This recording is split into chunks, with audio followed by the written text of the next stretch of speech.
response for the first question posed, what plans are being made for the upcoming season? St. Martin is rebuilding with international stakeholders showing confidence in the cruise industry and increased stayover arrivals. We reached the over 1 millionth cruise ship passenger in September and project that another 600,000 cruise ship passengers will arrive by then and the end of this year. Home porting will resume on December the 8th with seaborne cruises bringing 450 visitors every week. These are high-end visits which have their spin-off effect based on various ways these visitors will spend their time on island. The number of airlines returning to the island continue to increase, and 21 carriers with 327 weekly flights serving 27 markets with a seat capacity of 11,660 per week. We will attend the Roots America in February 2019 in Quebec City, Canada, to meet with airlines and strengthen relationships. FBO, the fixed base operation business, is increasing as private jets are arriving already for the upcoming Thanksgiving holiday weekend. We have executed various marketing and product development activities. In June, we hosted and collaborated with Sonesta Maho on some initiatives and in-house incentive agents and secured groups for April 2019. In July, we supported the Qualichi Festival that attracted visitors from around the region. In addition, Cope Avant Festival that attracted visitors also from within the region. In addition, Cope Avant was supported and the stayover visitors were also bused to the weekly Thursday event. In August, we collaborate with Rio Productions where t-shirts were given to DV Resort, Oyster Bay and Holland House to participate in the Lighted Parade, as well as the TripAdvisor campaign kicked off to attract the upcoming season. September, Expedia campaign kicked off. The KLM Cope marketing campaign also in the Netherlands to support the third flight of KLM to St. Martin started on November the 2nd. In November, two-week campaign kicked off to start selling St. Martin again and to make use of the KLM flights. We hosted a familiarization trip with our top producing tour operators from North America, whereby the destination and result in selling programs and that St. Martin again was open. In FCCA, I attended to meet, which was a few weeks ago, the top executive... Madam Chair, point of order. MP Rolando Bryson. Did I understand? The minister has 2 minutes to answer each question. I believe he's over 3 minutes now. Maybe he should keep the questions more concise for members of parliament. MP Bryson, firstly, there is no possibility for a point of order as such during the deliberations. That's one. However, I take note of your comment, and Minister, we are still trying to sort of fine-tune this matter of the question hour. You received many questions in this case from MP Bichlani, and while I want to give you some more time because of the amount of questions that were posed, somehow we will have to try to take no more than 2 minutes per question. Madam Chair, if I may, considering the situation with our airport and the situation in general with tourism, and I'm sure the members of parliament would be eager to hear from the Minister of TIAT to know where we stand in terms of tourism. So your indulgence for additional time to fully elucidate on the answers that I need to would be greatly appreciated.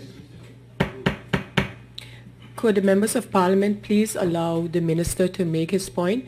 Minister, actually for the question hour, we take out 1 hour for the deliberations between yourself and the members of parliament. So we don't have much time. And so if you can maybe take the essence of every answer, but I think the information that you're providing, you can always submit that to Parliament, which I think would be quite helpful. But given the time slot for this particular question hour, and that's the whole purpose behind the question hour, a few questions, short and concise, and direct and concise answers as well to stick within the 1 hour time slot. So maybe if you can just, take the essence of every answer, give that as your answer, but I look forward to receiving the update that you started to give. Surely. You may proceed, Minister. Thank you, Madam Chair. Surely I will sum up the response to the first question. So in addition, the upcoming activities that we have is the vacancy burst that we will attend in the Netherlands in January. Of course, we have the Platinum Associate Advisory Council conference that will be held in June, and as well as the attendance for my person, as well as support staff of the Tourist Bureau that would attend CHA in Jamaica in January. Other activities, of course, is the Heineken Regatta that we support for 2019, the 50th Carnival celebrations, as well as the Gaming Control Forum. And of course, we'll make use of social media outlets to continue boosting our numbers in terms of exposure. That was the response, Madam Chair, to the first question.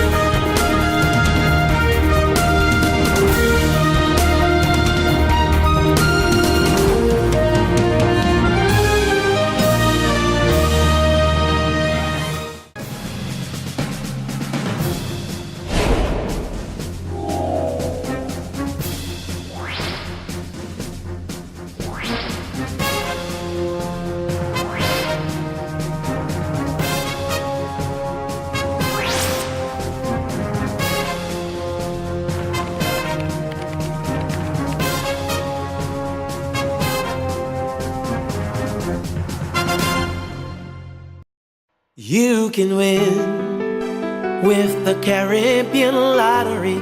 You can win, making a difference, changing lives. Take a chance,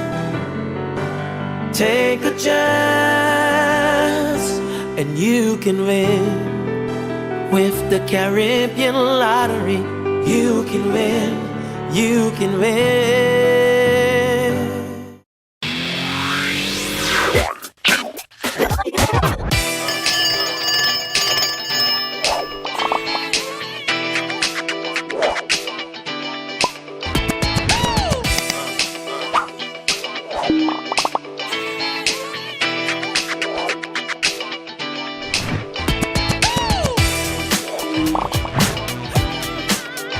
Tell them, connecting you. GEBE has been faithfully serving the communities of St. Martin, powering your home and our economy. Come rain or shine, our qualified team of professionals are working hard 24 hours a day to provide you and your family with safe, reliable electricity and water. We use the latest technologies and test our products daily to maintain the highest international standards. Our friendly staff is always there to assist you, whether in person, over the phone, or online. We are committed to constantly improving our products and services, making them more efficient, effective, and environmentally friendly to serve you better today and our next generation of clients tomorrow. GEBE, powering a brighter future. Our friend Megawati is here with tips to save you energy. 1. Turn your airco temperature up. 2. Use a ceiling fan instead. 3. Buy energy-saving products. Save some green with NVGEBE.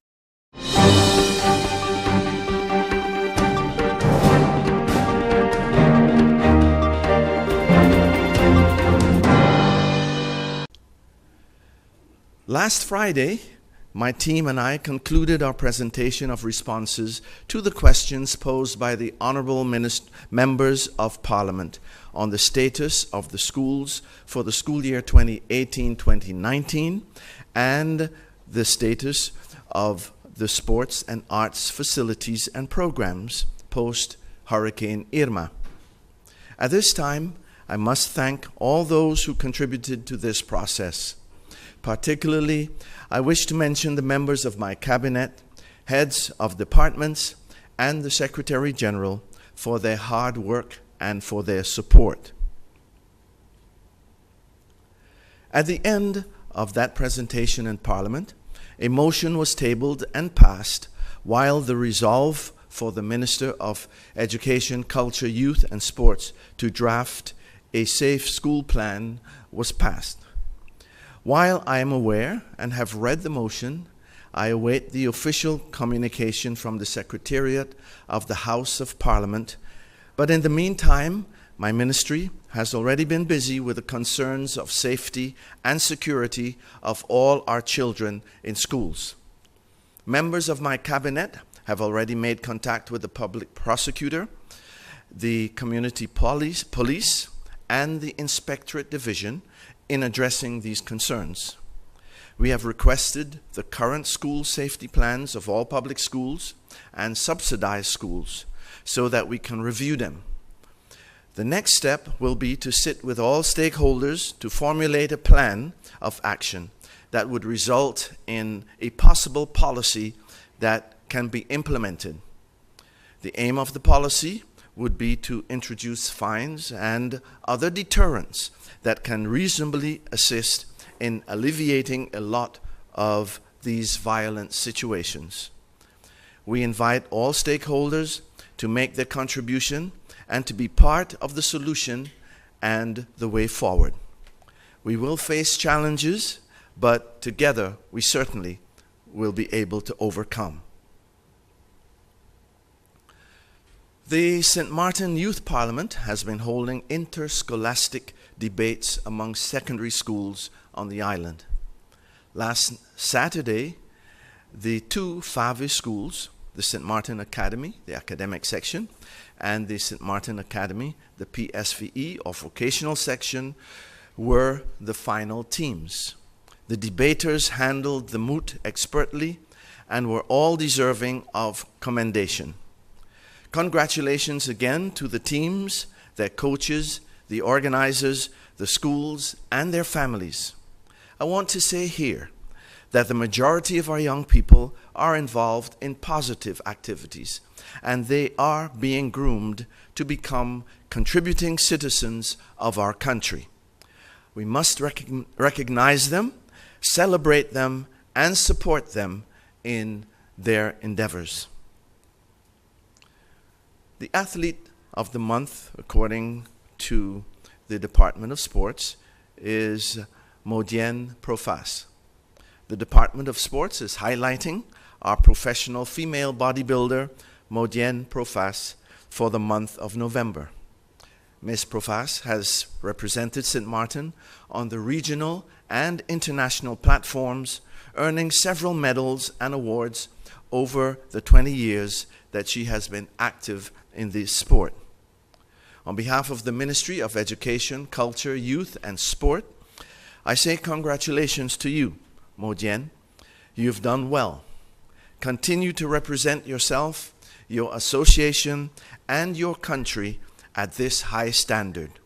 We're all proud of you.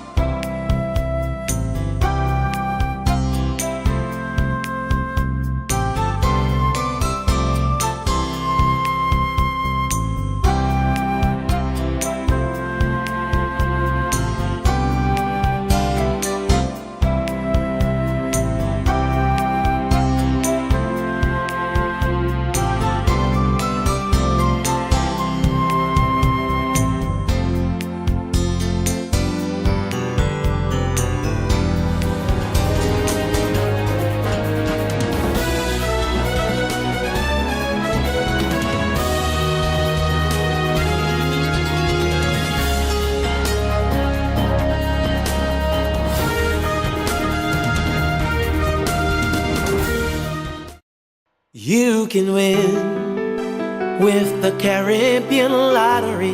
You can win, making a difference, changing lives. Take a chance, take a chance, and you can win with the Caribbean lottery.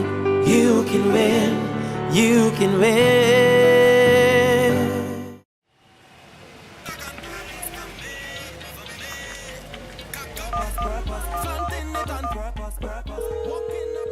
Hey ma, how you doing? You busy? I hear, just paying some bills, taking care of business, you know what it is? I know, you're doing your online banking. I don't have to stand in those long lines to pay bills. I can transfer when I want. I can check my account wherever. It's like the bank open 24/7. I even here checking the statement right now as we're talking. How's Miami? Well, that's why I'm calling. I'm finishing up a few songs now, but I'm afraid that studio time might be more than I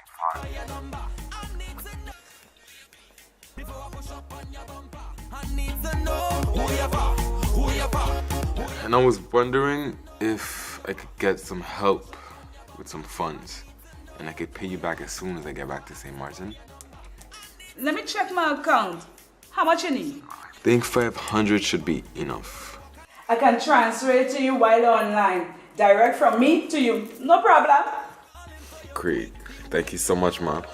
I'll get online with Viv now. Alright, darling. You know who you're for? I need to know who you're for. Contact WIB today for your complete personal online banking experience. Available for all mobile devices. The Wynwood Islands Bank, now your online banking partner in progress.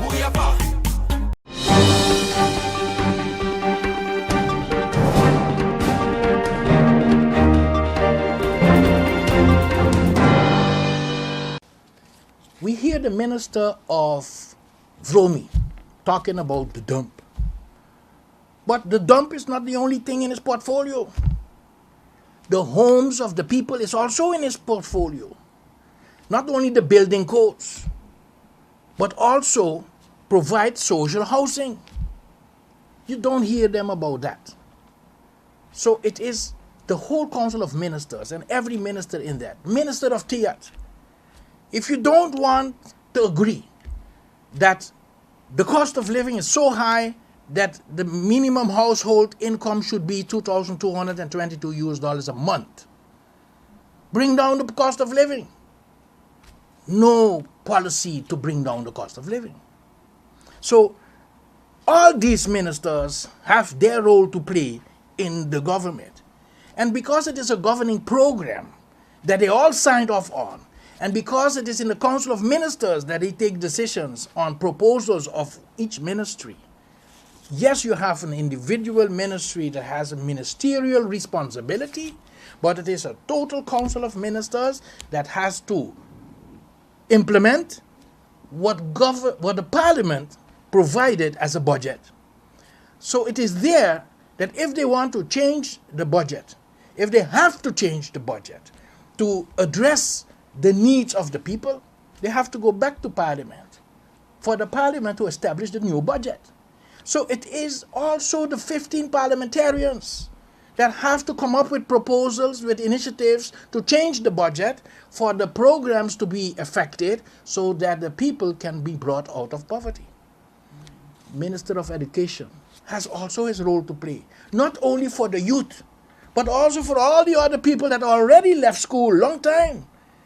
But apparently, as they were saying, because they have no higher education, that is why they are getting lower income.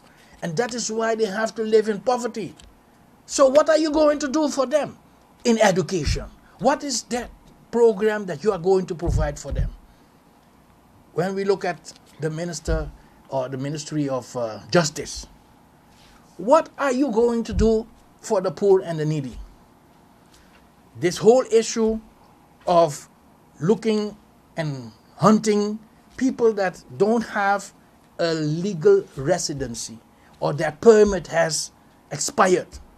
Instead of you looking how you help these people, for them to help their families, inhumane decisions are being taken. Hunting of people, instead of providing them with solutions. Because we need people in our society to help right now in the whole construction of the island, the reconstruction of the island. So what is it that they are going to do? All are responsible.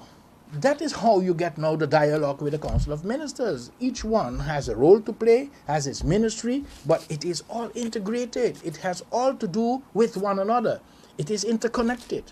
And so, just as we would like to see for the poor and the needy that things happen, they have to look for the people. They say that they are here for the people. They are saying that they represent the people. They say that they are governing for the people.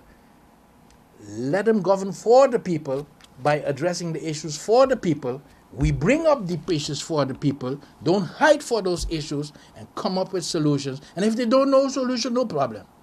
The World Bank for sure won't give them the solution. But we think that we have some solutions that we can bring to the table because we are proud of being St. Martin.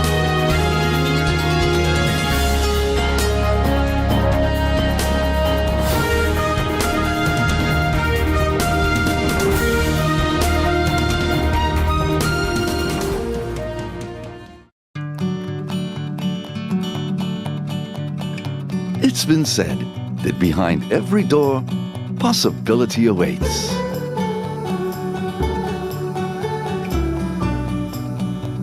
How much possibility depends on which door you open first. Every day, we help our customers discover the possibilities in their lives. It all starts with a conversation. Scotiabank. Discover what's possible.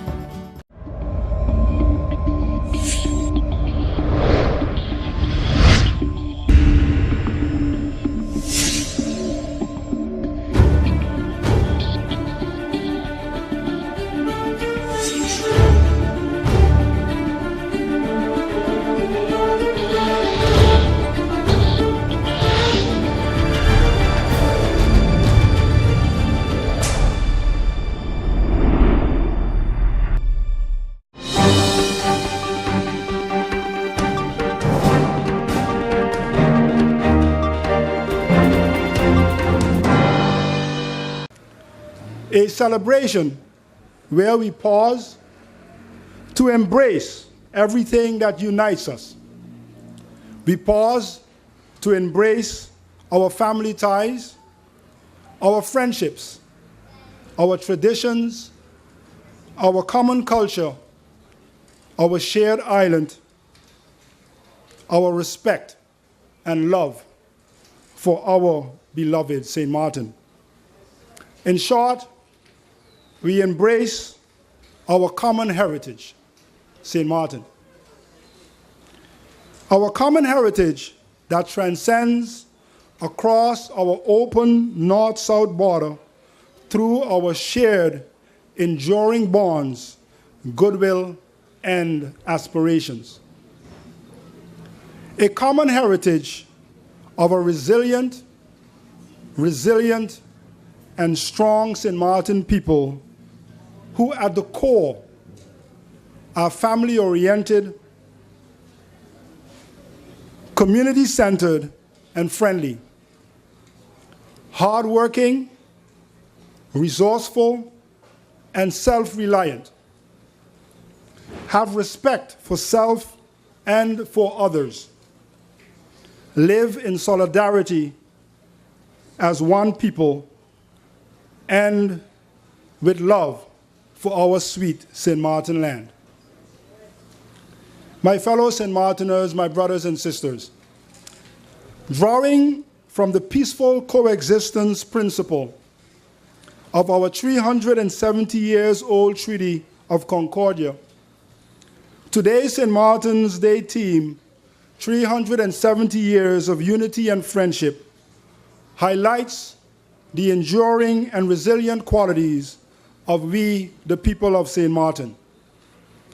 Enduring and resilient amidst numerous challenges and threats over many, many years. Passed down from generation to generation, our core values and qualities have served to help shape and develop our friendly island into a true Caribbean gem and a buoyant economy with ample opportunities for our people. We are, however, for over a year now, faced with realities and challenges that make us need these values and qualities now more than ever. Challenges as a result of the unprecedented and devastating impact of Hurricane Irma on our island's infrastructure, our environment, our economy, and our individual lives. challenges to rebuild our homes, to rebuild our businesses, to maintain our jobs, to restore our public finances, and to secure our livelihoods. As we work to restore, rebuild, and revitalize our island, north and south, we should consider the words of Albert Einstein that in the middle of every difficulty lies opportunity. We must therefore address our challenges as opportunities for growth and renewal, as an opportunity to build resilience. As we do so, we must, like those who preceded us, in solidarity and with firm and controlled determination, build on the strengths of our timeless values and qualities to rebuild a more resilient St. Martin for generations to come. We can face these realities with the knowledge that as a St. Martin people, we have been knocked down before, and that each time we got back up and rebounded stronger, only to soar like our brown pelican. And we can and we will, I am sure, do so again, based on our experience that our shared bond of friendship and peaceful coexistence have served as a resilient, stabilizing, and enabling factor for the growth and development of our island and our people. My fellow St. Martiners, St. Martin's Day celebration is in that regard an ideal reminder of the value and strength of our common heritage, a heritage of never, never, ever giving up.